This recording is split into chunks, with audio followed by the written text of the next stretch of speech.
Ensemble, nous allons prier pour la parole de Dieu, s'il vous plaît. Merci, notre Père et notre Dieu, pour l'occasion que tu nous donnes de nous tourner vers ta parole et de ce que ce matin tu veux parler à chacun d'entre nous. Merci, en tes mains, je me recommande comme un instrument malléable afin que tu conduises toutes choses pour la gloire de ton nom, au nom de Jésus. Amen. Voilà, je vous salue, chers frères et chères sœurs, dans le précieux nom de notre Seigneur Jésus-Christ de Nazareth. Je voudrais infiniment dire merci au docteur qui nous donne cette main d'association afin que nous puissions annoncer les vertus du Seigneur. Le texte que je vous propose dans le cadre de la pensée de ce matin se trouve dans l'évangile de Luc à partir du verset 16. Le second texte est Jean 3, 14 à 16. Je pense que nous n'allons pas le lire pour rattraper ou gagner du temps. Ceux qui veulent suivre avec moi, Luc chapitre 4 à partir du verset 14, nous allons lire le verset 14, le verset 16 jusqu'au verset 21. Ok, si vous êtes à la page indiquée, Luc chapitre 4, je lis si vous êtes à la page indiquée. Vous avez trouvé, je vois les Bibles qui continuent de tourner. Il est écrit, Jésus, revêtu de la puissance de l'Esprit, retourna en Galilée et sa renommée se répandit dans tout le pays d'alentour. Il enseignait dans les synagogues et il était glorifié par tous. Il se rendit à Nazareth où il avait été élevé. Et selon sa coutume, il entra dans la synagogue le jour du sabbat. Il se leva pour faire la lecture. Et on lui remit le livre du prophète Ésaïe. L'ayant déroulé, il trouva l'endroit où il était écrit. L'Esprit du Seigneur est sur moi parce qu'il m'a oint pour annoncer une bonne chose, une bonne nouvelle aux pauvres. Il m'a envoyé pour guérir ceux qui ont le cœur brisé, proclamer aux captifs la délivrance et aux aveugles le recouvrement de la vue, pour renvoyer libres les opprimés, pour publier une année de grâce du Seigneur. Ensuite, il roula le livre, le rendit aux serviteurs et s'assit. Tous ceux qui se trouvaient dans la synagogue avaient les regards fixés sur lui. Alors il commença à leur dire, aujourd'hui cette parole de l'Écriture que vous venez d'entendre est accomplie. Que Dieu bénisse la prédication de sa parole. Nous parlons de la nécessité du salut et de ses caractéristiques dans l'ancienne et dans la nouvelle alliance. Et par rapport à ça, la pensée que j'ai reçue se trouve dans ce texte que nous avons lu et dans d'autres textes de la parole de Dieu. Je vais essayer de résumer, comme nous avons deux cultes. Dans le texte que nous avons lu, il est question, comme nous l'avons entendu avec moi, du début du ministère de notre Seigneur Jésus. Après avoir été revêtu du Saint-Esprit, il est venu à Nazareth où il avait été élevé, où il avait grandi. Et comme à son habitude, il est rentré à la synagogue. La synagogue, c'était le lieu de prière des Juifs. Donc, les réunions se tenaient les samedis, les jours de sabbat. Donc, il est rentré et comme les gens lui reconnaissaient comme un enseignant de la parole de Dieu, ils vont lui donner un rouleau. Il avait dit, c'est le rouleau du prophète Ésaïe. Il a déroulé et il a lu. Et ce qu'il a lu, c'est ce que nous venons de voir. Il a dit, l'Esprit du Seigneur est sur lui parce qu'il a été oint pour annoncer une bonne nouvelle et suite. Donc, à travers ces différents éléments que nous venons de lire, la pensée que je vous propose par rapport à la pensée générale, c'est Jésus-Christ, la solution de Dieu pour le besoin de l'humanité. Dans ce texte, il y a plusieurs besoins qui sont énumérés, plusieurs besoins qui sont mis en évidence. Vous savez, Dieu a créé l'homme avec des besoins spécifiques et c'est ce que les gens ont appelé les besoins primaires, c'est-à-dire le besoin de respirer, de manger, de dormir, etc., etc. Mais le péché va entraîner d'autres besoins dans la vie de l'homme. Et parmi tous ces besoins, le plus important de tous ces besoins, c'est le besoin du salut. Malheureusement, quand j'ai lu certains auteurs, ils parlent de tous les besoins, ils classifient tous les besoins, mais eux tous, sans exception. Bon, peut-être je ne les ai pas lus tous. Peut-être je ne les ai pas lus tous. Les auteurs chrétiens, peut-être je ne les ai pas lus tous. Mais la plupart classifient tous les besoins, à l'exception du besoin le plus important de l'homme. Le plus important de l'homme. Et c'est le besoin le plus important de l'homme que je voudrais que nous puissions parler aujourd'hui. Le péché donc va entraîner d'autres besoins qui n'étaient pas spécifiques à l'homme et à la femme lorsque Dieu les a créés. Il y avait des besoins primaires. Quand Dieu a créé l'homme, ces besoins étaient là. Et ces besoins avaient besoin d'être satisfaits. Mais malheureusement, après la désobéissance d'Adam et de Ève, d'autres besoins vont voir le jour. Frères et sœurs, parmi tous ces besoins, le plus grand de tous ces besoins, c'est de ce besoin-là nous allons parler, sans omettre les autres besoins, bien sûr. Et donc, Jésus est la solution ou le remède de Dieu pour les besoins de notre humanité, pour les besoins des hommes et des femmes. Il y a des besoins que l'homme et la femme, avec la science, avec l'argent, avec tout ce que nous possédons, peuvent satisfaire ou pourvoir. Mais le besoin que personne ne peut pourvoir, c'est le besoin du salut. C'est le besoin le plus important. La Bible dit à ce sujet, que servira-t-il un homme de gagner le monde entier s'il perd son âme? Aujourd'hui, nous mettons tout dans la possession de ceci ou de cela, mais nous oublions l'essentiel. Toutes les richesses, elles sont de très bonnes choses. Nous prions tous pour que Dieu nous bénisse abondamment. Mais personne ne va aller dans l'éternité avec ses richesses. Que servira-t-il à un homme, à une femme, de gagner le monde entier s'il perd son âme? Et la Bible dit encore, que donnera-t-il un homme? Qu'est-ce qu'un homme donnera en échange de son âme? Frères et sœurs, si tu n'en es pas conscient, le but que je vise, c'est de montrer à chacun d'entre nous que Dieu a pourvu en la personne de Jésus au salut, aux besoins du salut. Et ensuite, encourager les uns et les autres à nous tourner vers le Seigneur. En Jésus, nous avons tout. La Bible, nous avons tout pleinement en Christ. Celui qui n'est pas conscient que son besoin le plus important, son besoin le plus grand est celui du salut, alors je voudrais ce matin que tu puisses en prendre conscience. Tu peux satisfaire tous les autres besoins, mais si tu n'es pas sauvé, tu es perdu. Si tu n'es pas sauvé, tu n'as rien. Pourtant, si tu es sauvé, tu as tout dit. Amen.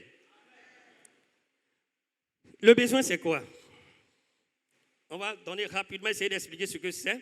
Et puis nous allons dire pourquoi Jésus est le remède ou la solution de Dieu pour le besoin du salut.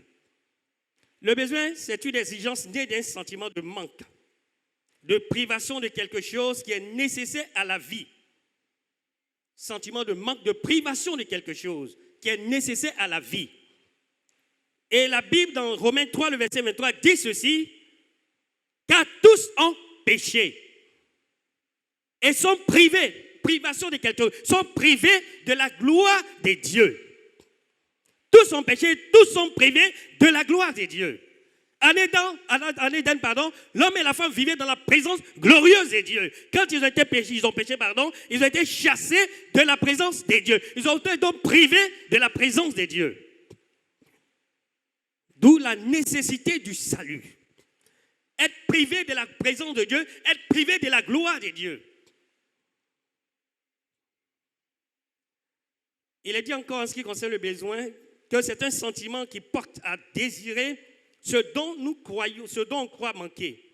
C'est une nécessité impérieuse, c'est-à-dire pressant. Le salut est une nécessité impérieuse, pressant. Ce n'est pas une affaire de demain ou après-demain, c'est aujourd'hui. La Bible dit aujourd'hui, si tu entends ta voix, n'endurcis pas ton cœur. Ce n'est pas une affaire de remède. La Bible dit c'est aujourd'hui le jour du salut. C'est aujourd'hui le jour de grâce. Nous sommes dans le aujourd'hui des dieux. Quelqu'un peut dire amen? Ce n'est pas une affaire de demain. Ce n'est pas une affaire de j'ai le temps. L'ancien Paul a rendu le témoin de son voisin qui est parti. D'autres personnes sont parties plus jeunes que ceux-là. Ce n'est pas une affaire de dire j'ai le temps, je vais remettre demain, après-demain. Je suis encore jeune, j'ai fait la vie, j'ai fait le show, j'ai fait ceci, parce que tu ne sais pas ce que demain t'attend. Chers frères, chers sœurs, le salut c'est quelque chose de pressant. Mettons que tu vis, mettons que tu respires. Quand nous étions un peu plus jeunes dans la foi, on chantait ce chant. Si tu es vivant, il faut accepter Jésus, car après la mort, ce serait déjà trop tard. Toutes les prières qu'on pourra faire après la mort, c'est déjà trop tard. L'homme le plus loin de la terre, donc quand l'envoyer pour venir prier sur ton corps, c'est déjà trop tard. C'est quand tu es vivant, c'est quand tu respires, c'est quand tu parles, c'est quand tu marches. C'est là qu'il faut accepter Jésus. Parce que le salut il est pressant. Ce n'est pas quelque chose qu'il faut remettre. Allons rapidement pour voir les preuves qui attestent que Jésus est la solution du besoin du salut de notre humanité. Pourquoi nous disons que Jésus est la solution du besoin du salut de l'homme et de la femme? Et qu'en dehors de Jésus, il n'y a pas de possibilité de salut. Premièrement, la première raison est liée à son nom.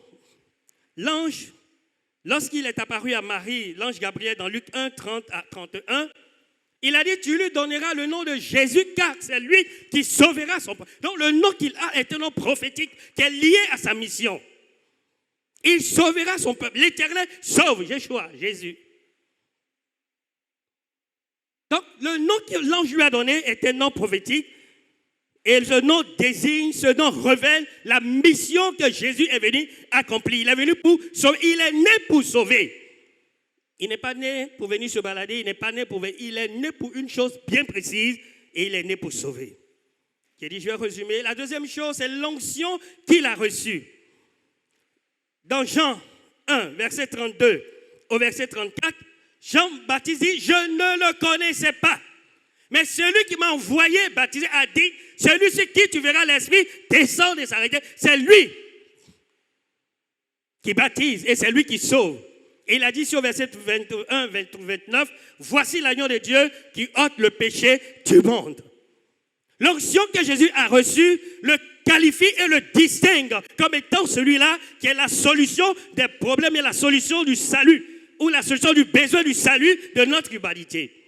L'Esprit du Seigneur est sur moi parce qu'il m'a oint pour annoncer une bonne nouvelle. Ça le distingue et ça le qualifie. Lui, il a reçu lui seul cette triple onction. Il est sacrificateur, il est prophète. Bon, l'onction royale viendra. Mais le Seigneur Jésus a été qualifié et cette onction le qualifie, le distingue pour toutes ces choses. Au verset 8. Une autre raison, c'est le mandat qu'il a reçu du Père. Il m'a oué pour. Le pour annonce les différents. Souvenez son cahier de charge.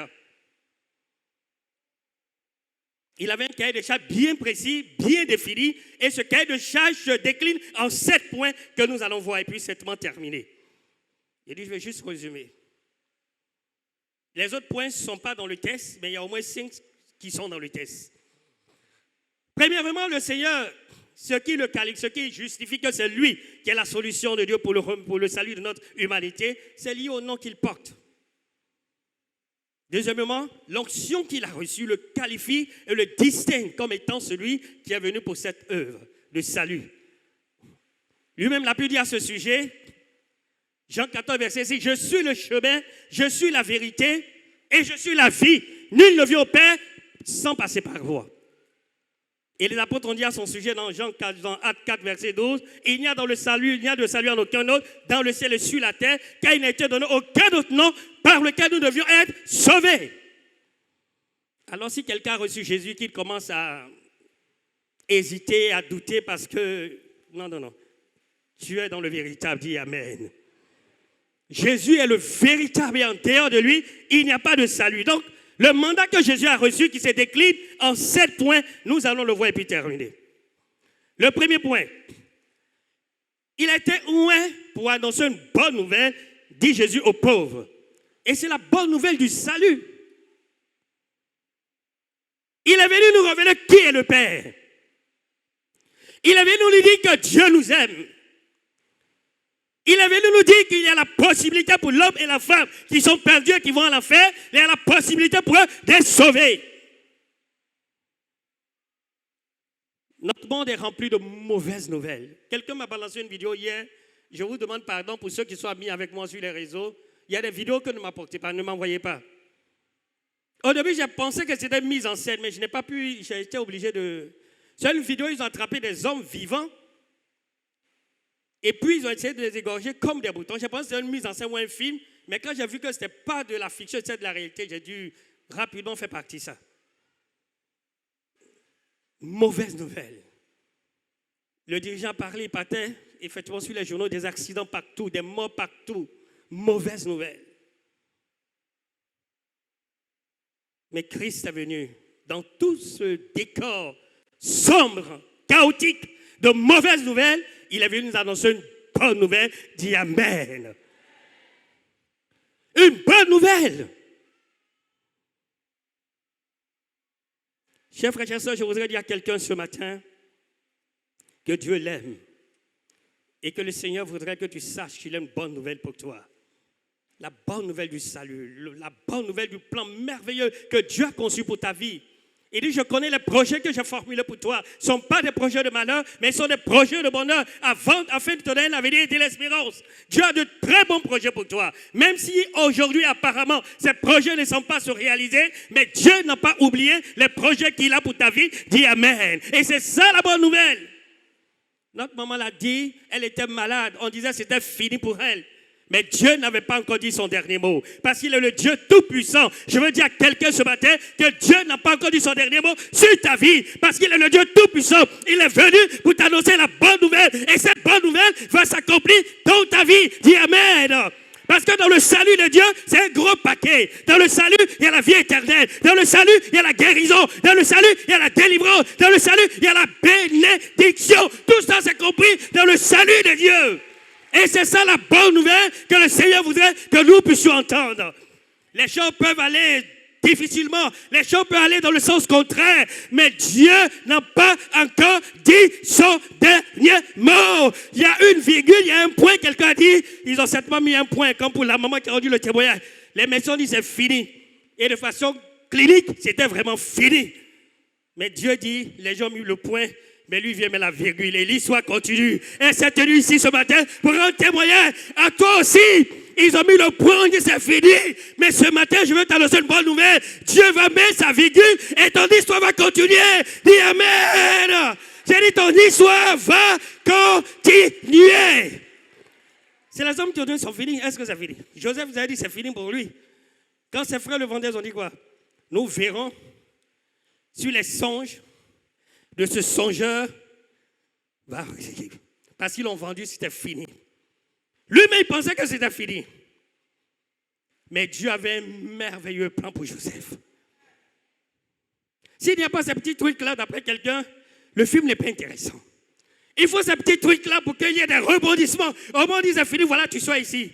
Il dit, mais celui-là, on ne peut même pas l'attraper. Quand on veut te mettre ici, tu sois ici. Parce que c'est Dieu qui gère ta vie et qui gère les circonstances de ta vie. Il est venu annoncer une bonne nouvelle. Ensuite, le deuxième point de son plan d'action, il dit qu'il est venu guérir ceux qui ont le cœur brisé. Les maladies de l'âme. Beaucoup souffrent à l'intérieur d'eux-mêmes. Ils sont malheureux, ils sont malheureuses. Ils sont rejetés. Certains ont connu des violences physiques, des violences verbales dans leur enfance. Ils sont meurtris. Certains te violés, mais ils gardent cela comme un secret au-dedans d'eux-mêmes parce qu'ils ont honte d'en parler. Et ils souffrent à l'intérieur d'eux-mêmes. Certains ont connu le rejet de leurs propres parents. Ont été blâmés et ça a été accumulé à l'intérieur d'eux-mêmes des rancœurs, des colères, des épines et bien de choses dans le cœur. Mais Jésus est venu guérir ce cœur qui est blessé. Dis Amen. Personne ne connaît la profondeur des blessures que tu as à l'intérieur de toi-même. Mais Dieu connaît la profondeur des blessures. Dieu connaît le rejet dont tu as été l'objet. Dieu connaît les injures qui ont été adressées. Dieu connaît tout ce qui a été fait dans ta vie lorsque tu étais petite et que tu as commencé à grandir. Dieu connaît tout. À d'autres, ils ont dit, toi, tu as venu accompagner les autres. Toi, tu n'as pas réussi. Toi. Et tout ça, ça détruit leur vie. Mais il est venu guérir ceux qui ont le cœur brisé. Et ce matin, si ton cœur est blessé ou brisé, Dieu veut guérir ce cœur. Dieu peut guérir ce cœur. Est-ce que tu peux ouvrir ton cœur pour laisser le Seigneur, par son esprit, apporter la guérison dont tu as besoin? Plusieurs sont dans l'église. Ça n'a rien à voir le nombre d'années que nous sommes dans l'église. Hein. On a connu des choses comme ça, dans les camps, dans certaines choses, accentuation spirituelle. On peut durer dans l'église. On peut être même rempli du Saint-Esprit. Mais on peut intérieurement souffrir, avoir le cœur blessé, être... le mot être, qui me prête le mot, être complexé. On peut connaître toutes ces choses. Laissez, je dis, je ne vais pas durer. Je vais rendre juste mon petit témoignage. Et puis, j'ai énuméré les autres, on va terminer. Je m'étais donné au Seigneur. J'ai rempli de l'esprit. Mais je ne m'aimais pas moi-même. À l'époque, j'étais mince. Si j'avais su, j'allais envoyer mes photos. J'étais mince. Bon, je ne vais pas prendre les hommes sur quelqu'un là, pas qui soit. Mais j'étais mince, très très mince. Maintenant là, si vous savez les sports, les gyms, les thés que je prends pour maigrir, vous-même vous allez vous étonner. C'est pour ça qu'il ne faut pas te presser. Chaque chose en son temps, dis Amen. J'ai dit chaque chose en son temps, dis Amen. Chaque chose en son temps, dis Amen. J'étais mince, très très mince. Je luttais pour être gros. Maintenant, je suis gros, je lutte pour être mince. Où est l'homme? Il y a des choses que tu n'as pas aujourd'hui, tu te plains, tu te murmures, il ne faut pas te presser. Dis à ton frère, ne te presse pas. J'ai dit, il faut lui dire, ne te presse pas. Chaque chose en son temps. Chaque chose en son temps. Quand ça va venir maintenant, c'est toi qui vas courir encore pour vouloir changer. Donc vraiment, je ne m'aimais pas et je ne m'acceptais pas. Et un jour, comment Dieu va ouvrir mes yeux sur ça, j'avais un frère, on marchait, lui il était boiteux des pieds, il marchait avec des cannes. Souvent sa canne se casse et c'est moi qui portais son sac, on va à l'école. Et à chaque fois je me plaignais, Vincent, tu vois, je suis trop mince. Vincent, tu vois, Vincent. Et il ne s'est jamais plaint pour son état. De lui à moi, si quelqu'un dirait se plaint, c'est qui? C'est lui. Lui n'a pas pied. Moi j'ai pied, j'ai bouche, j'ai tout et je me plains. Et il a juste poussé un soupir, il avait... Et c'est ce là Dieu a pris pour ouvrir mes yeux. Et c'est comme le Seigneur me disait, mais de lui à toi, si quelqu'un devrait se plaindre, c'est lui. Tu vois, il n'a pas pied. Mais tu ne l'as jamais vu se plaindre. Même quand il y a des programmes d'évangélisation, ceux qui sont malades, venez devant, et il ne s'est jamais levé pour venir devant. Et toi, je t'ai tout donné et tu te plains. J'ai eu honte et j'ai demandé pardon à Dieu. J'ai demandé, mais Seigneur, d'où me vient ce problème? Et c'est là que le Seigneur va ouvrir mon esprit. Chez nous, les acans, côté papa comme côté maman, bon, côté maman, côté papa, je ne connais pas trop. Côté maman, les enfants, le 4e, fille comme garçon, donne le nom de Dri. C'est pour ça qu'on m'appelle Ndri, parce que c'est le 4e garçon. Et bon, à l'époque, ce n'est pas comme maintenant, hein, où on pouvait déjà avec échographie savoir si c'est femmes ou c'est garçons. Ils ont fait premier. La première, c'est une fille. 2e garçon, maintenant, 1er garçon, 2e garçon, 3e garçon. Tout le monde espérait que le 4e soit fille. C'est comme ça que vous faites aussi à vos enfants. C'est un don garçon, c'est un don garçon. Quand Dieu donne fille, oh, mais le oh, vous donnez là, c'est l'esprit de rejet. On a donné femme et puis Dieu a donné garçon encore. Mais Dieu sait pourquoi tu as donné 3 garçons. Il sait pourquoi tu as donné 4 garçons. Il y a d'autres qui cherchent et même ils n'ont pas. Toi, tu as donné 4 et puis tu dis oh. Aujourd'hui, demande pardon à Dieu. Tous ceux qui ont dit oh, là, demandez pardon à Dieu. Oui, parce que c'est l'esprit de rejet. Vous n'acceptez pas l'enfant comme il est venu. Il y a des gens qui attendaient un garçon.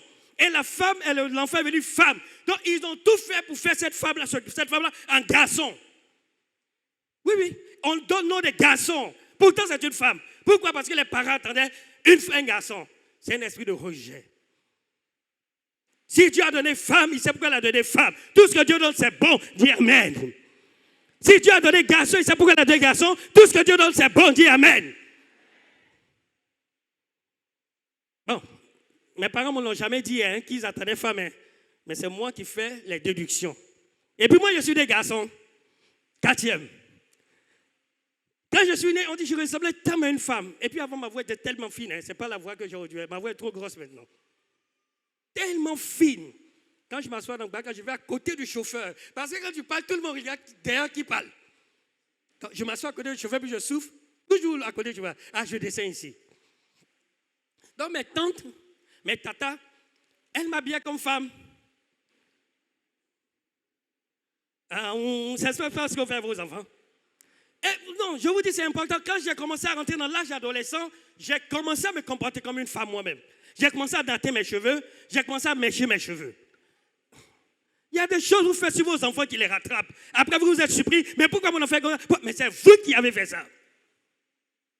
J'ai commencé à me comporter comme une femme. J'étais efféminée, ma voix, ma forme. En plus de ça, maintenant, vous voyez, mèche sur ma tête. Voilà, mais Dieu est bon. Au moment où j'ai commencé à me forcer dans ces choses-là, Dieu a dit le petit là, si je laisse partir, c'est pas bon. Et Dieu a mis sa main sur moi, ciao, et puis m'a attrapé. Sinon, c'était pas bon, où je partais. Et le Seigneur ouvrait mes yeux pour que je voie le film de tout ça. Comment je suis né garçon alors que les gens attendaient une femme. Comment mes tantes ont commencé à s'occuper de moi comme une petite fille. Comment, quand j'ai grandi dans mon adolescence, moi aussi, j'ai commencé à me comporter comme une femme, à me méchant, en frisant mes cheveux. Comment, jusqu'à ce que Dieu me sauve. Alors j'ai demandé pardon au Seigneur et le Seigneur m'a guéri. Et puis, quand je marchais mon père, on dit, ah, monsieur Kofi, ton enfant est joli. Quand je vais dans le miroir, je me regarde, mais pourquoi les gens la mentent? Mais où je suis jolie quand même? Non, je vous dis quelque chose de sérieux, hein. Je ne m'acceptais pas. Et quand j'ai demandé pardon au Seigneur, le Seigneur a permis que je tombe sur ce verset magnifique. Je te loue de ce que je suis une créature si merveilleuse. Actuellement, je m'aime jusqu'à... Il n'y a pas son reste. C'est Jésus qui a fait ça. Chers frères, chers sœurs, Jésus est venu pour guérir les cœurs blessés. Je ne sais pas quel est l'état de ton cœur. Je ne sais pas ce que tu vis dans le secret, ce que tu endures dans le secret. Mais le Seigneur est venu pour te guérir. Il est venu pour restaurer cela. Je vais énumérer les autres comme je vous l'ai dit. Ensuite, il est venu pour proclamer aux captifs la délivrance. Les captifs du péché. Jean 8, verset 34. Celui qui pêche l'esclave du péché. Tu as lutté de toutes tes forces pour sortir de cette région. Tu n'as pas la force de t'en sortir. Jésus est venu pour te libérer. Dis Amen. Il est venu pour que les aveugles recouvrent la vue. Il est venu pour rendre libres les opprimés et pour annoncer une année de grâce. L'année de grâce de Dieu a commencé depuis la naissance de Jésus et ça se poursuit jusqu'à ce qu'il revienne. Cette année de grâce comprend sa naissance, comprend l'œuvre qu'il a accomplie à la croix. Tout ce qui se passe pour que le salut soit offert gratuitement aux hommes et aux femmes. Ce matin, le salut est possible pour toi. Pour toi qui n'es pas encore sauvé. Pour ceux qui sont déjà sauvés, le Seigneur dit, venez à moi, vous tous qui êtes fatigués, chargés, je vous donnerai du repos. Je ne sais pas quel est ton besoin. À côté du besoin du salut, il y a d'autres besoins qui sont là. Il y a le besoin de guérison, de délivrance, de restauration. Beaucoup d'autres besoins qui sont à côté. Jésus est le remède de Dieu pour répondre à ces besoins. Jésus est la solution de Dieu pour répondre et pour résoudre et pour pouvoir à tous ces besoins. Que Dieu vous bénisse, qu'il bénisse sa parole dans vos cœurs, au nom de Jésus. Nous allons prier. Yeshua. Groupe vocal, venez, vous allez chanter Yeshua et nous allons prier pour quelques sujets rapidement. Yeshua. Je sais que c'est le canal qui chante ça d'habitude, mais vous êtes des musiciens, ça peut aller, non? Voilà. Est-ce que, peuple de Dieu, vous pouvez tenir debout, s'il vous plaît? Nous allons prier le Seigneur. Jésus est la solution, Jésus est le remède. Si tu as reçu Jésus, alors tu as tout, mon frère et ma soeur. Ce matin, tourne-toi vers le Seigneur et crie à lui par rapport à la situation par laquelle tu passes. Et Jésus apportera certainement la solution. Yeshua. Yeshua. Yeshua.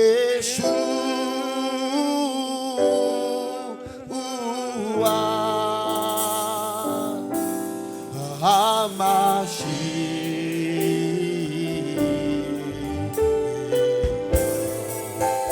Yeshua, Yeshua, Yeshua,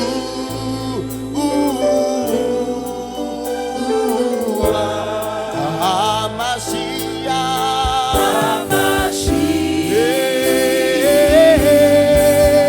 Yeshua, Yeshua.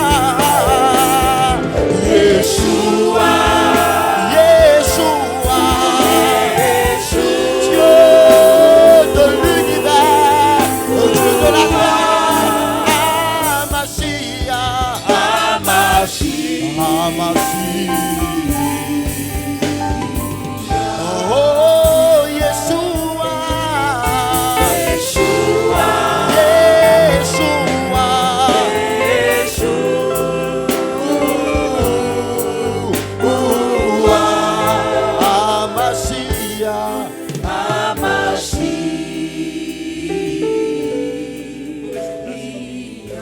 Voilà, viens vous asseoir, nous allons prier pour quelques sujets. Viens vous asseoir. Nous demandons à tous ceux et à toutes celles qui sont malades de bien vouloir se tenir debout. Nous allons prier pour eux. Parce que le Seigneur est venu pour aussi, il a une réponse pour ceux qui sont malades.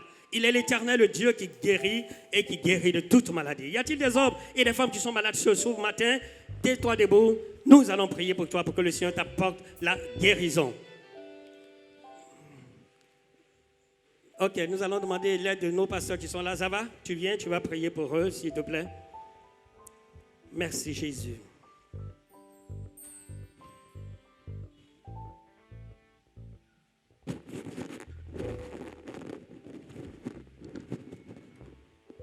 Nous voulons bénir ton saint et grand nom, Dieu vivant. Toi qui es la guérison. Je crie à toi ce matin, éternel Père, de répandre ta grâce et ta bonté sur ces vies, meurtries par la maladie. Et qu'au nom puissant de Jésus, tout ce qui est à l'origine de ces maux divers soit brisé par le nom de Jésus. J'invoque ton saint et puissant nom, car tu es Dieu, tu es vivant. Seigneur, par toi seul, les guérisons sont possibles. C'est pourquoi je crie à toi. Parce que les médecins peuvent traiter, mais il n'y a que toi, Seigneur, qui peut guérir.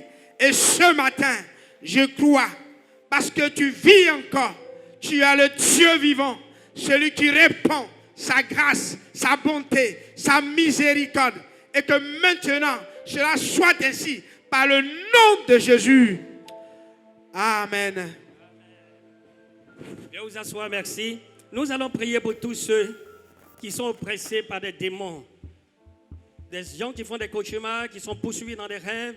Les gens que les esprits de mari et de femme de Dieu fatiguent. Les gens que les esprits de la sorcellerie fatiguent. Nous allons prier pour vous, pour que Dieu brise ces chaînes et qu'il vous donne la délivrance de façon totale. S'il y a ces personnes qui vivent ces choses dans leur vie, nous vous demandons de vous tenir debout. S'il vous plaît, nous allons vous recommander à la grâce du Seigneur. Jésus est la réponse. Jésus est la solution. Jésus est le remède. Que Dieu vous bénisse. Le pasteur Elie va venir prier pour ce bien-aimé. Priez pour que le Seigneur brise les chaînes, coupe les liens et que le Seigneur les délivre de ces oppressions démoniaques et diaboliques.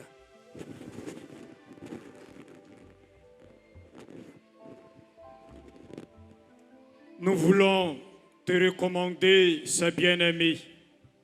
Seigneur Jésus-Christ, toi qui es le Dieu qui délivre, nous te prions que tous ces oppresseurs soient maintenant délogés. Seigneur Jésus-Christ, nous voulons te recommander ce bien-aimé et que toi maintenant tu établisses maintenant ton règne sur leur vie. Je prie que tout ce qui est comme les œuvres des ténèbres soient maintenant chassées au nom de Jésus-Christ et que toi l'Éternel remplis-les afin que la gloire te revienne à toi seul au nom de Jésus. Amen. Nous allons prier, veuillez vous asseoir. Nous allons prier pour ceux et celles maintenant qui ont des problèmes en relation avec les cœurs brisés. Tu te sens rejeté, tu ne te sens pas aimé, tu te sens complexé. Vraiment, toutes ces situations que tu vis de façon intérieure et tu en souffres. Personne ne peut le savoir, mais toi seul tu le sais par rapport au témoignage que j'ai rendu concernant ma propre vie. Nous voulons prier pour toi, pour que Dieu te guérisse, qu'il te délibère de ce passé douloureux. Tu as pu être violenté, être insulté, dont dit des paroles qui t'ont blessé, qui ont marqué ta vie. Alors le Seigneur veut te libérer de toutes ces choses. Tenez-vous debout, nous allons prier pour vous aussi. Tenez-vous debout. Dieu veut guérir ton cœur ce matin. Je vais demander à l'ancien, il s'est levé. Ok. Donc on va prendre un autre patient encore. Il y a quel ancien qui est là? Quel ancien? Qui est ça? Ancien ou pour? Bon, ancien ou pour, revenez. Venez prier pour les gens. Hein. Venez prier pour ceux, les frères, les sœurs qui sont tenus debout, ceux qui ont le cœur brisé, que le Seigneur vraiment les guérisse. Notre Père et notre Dieu, nous tournons encore nos regards vers toi parce que tu es la solution aux problèmes de l'homme. Merci pour Jésus que tu as donné, qui est venu pour nous apporter le salut et le salut dans tous les sens. C'est pour cela ce matin, je t'apporte ces bien-aimés qui sont debout. Seigneur, tu vois ceux qui ont le cœur brisé, abattu, découragé, désespéré. Mais que ce matin, à travers ce message qu'ils ont reçu de la part de ton serviteur, au nom de Jésus, toi qui es le Dieu plein d'amour, le Dieu de l'espérance, donne-leur ce matin l'assurance vraie, l'assurance totale, au nom de Jésus, que toute parole négative prononcée sur leur vie, oh Dieu, ce matin, soit vouée à l'échec. Et qu'à partir de cet instant, ils repartent libérés, ils repartent déchargés, parce que, Seigneur, quelque chose s'est passé dans leur vie. À toi la gloire, à toi la louange, parce que tu le fais maintenant, au nom de Jésus. Amen. Voilà, nous allons prier pour l'avant-dernier sujet. Il y a des besoins que nous n'avons pas énumérés. Tous ceux qui ont un besoin quelconque, de quelque nature que ce soit, que je n'ai pas énuméré, mais qui s'attendent à Dieu, ou qui veulent voir Dieu agir dans leur situation, ce matin, le Seigneur te dit qu'il est la réponse, il est la solution et il est le remède. Tiens-toi debout, nous allons demander au Seigneur qui connaît ton besoin de façon spécifique, d'agir dans ce sens et de permettre à ce que la solution soit trouvée. Le pasteur Yéhovah va venir prier pour vous.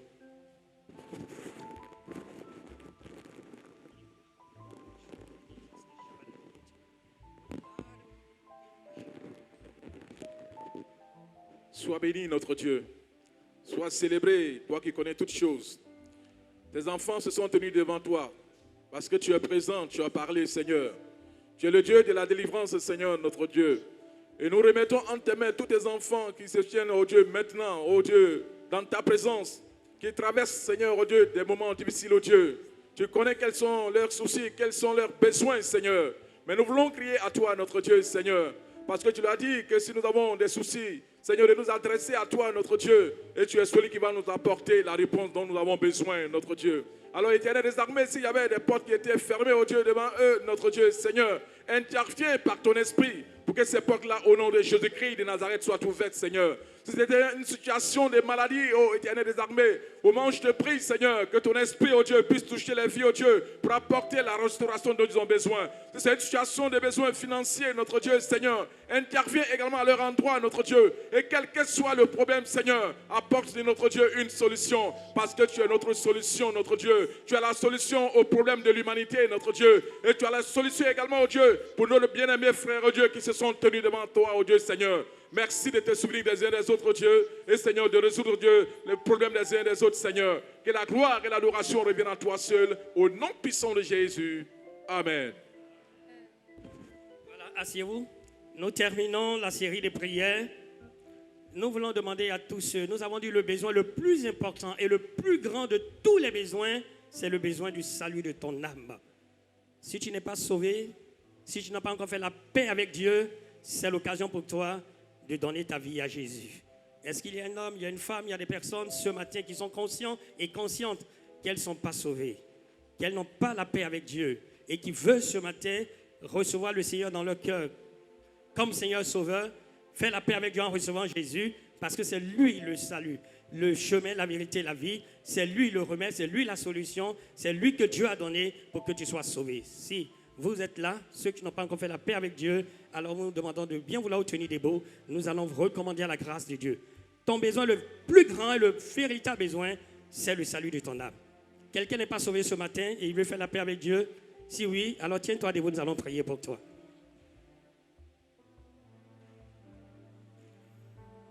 Tout le monde est sauvé en bas et en haut. Je vois quelqu'un debout en haut. C'est service d'ordre ou bien? Ok. Une personne? Ok. Merci Seigneur. Nous allons demander au doyen, au docteur Gobissi, qui va venir remettre cette âme au Seigneur. La Bible dit, il y a beaucoup de joie dans le ciel pour une seule âme qui se repent que pour 99 personnes qui n'ont pas besoin de repentance. Le docteur va venir, revenir boucler la série et recommander cette âme au Seigneur et prier pour l'Église dans son ensemble. Alléluia. Notre Dieu, notre Père, nous te sommes infiniment reconnaissants parce que Seigneur, une fois de plus, tu nous montres, Père, que tout ce que tu as fait et tout ce que tu as dit, Seigneur, s'accomplit. Parce que Seigneur, oh Dieu, ta volonté en te révélant à l'homme était pour le sauver, pour le délivrer, pour le libérer, lui apporter un avenir et de l'espérance. Je bénis, Père, ton Saint-Nom pour cette âme, Seigneur, qui s'est tenue debout, Seigneur, et qui reconnaît qu'elle n'a pas encore fait la paix avec toi. Éternel, au nom de Jésus, tu as dit dans ta parole que tu ne mets point dehors quiconque s'approche de toi. Seigneur, merci de la recevoir. Merci de mettre ta paix dans son cœur. Merci de pardonner ses péchés. Merci de lui accorder, oh Dieu, une nouvelle vie. Fais-le pour la gloire de ton Saint-Nom. Seigneur, parce que tu es Dieu et tu nous donnes la main. Par Jésus, tu es venu pour nous donner la main, pour nous réconcilier avec Dieu, avec le Père. Père, que la gloire te revienne. Bénis-la, Seigneur, et fais-la du bien. Et nous te remercions dans le nom de Jésus, parce que tu as accepté volontairement, Seigneur, de mourir pour ses péchés, afin qu'elle ait la vie éternelle. Sois béni, sois exalté, sois glorifié, au nom de Jésus. Amen. Alléluia. Ma soeur, que le Seigneur te bénisse. Alléluia. Nous acclamons le Seigneur, notre Dieu, qui fait tout à merveille. Alléluia. Il est le seul capable de changer notre vie. Changer notre vie. C'est le but pour lequel Dieu s'est révélé à chacun de nous. Dieu veut changer ma vie, Dieu veut changer ta vie. Alléluia. Si tu marches avec le Seigneur et que tu vois que ta vie n'est pas encore changée, c'est que le plan de Dieu n'est pas encore accompli en toi. Il reste encore quelque chose. Je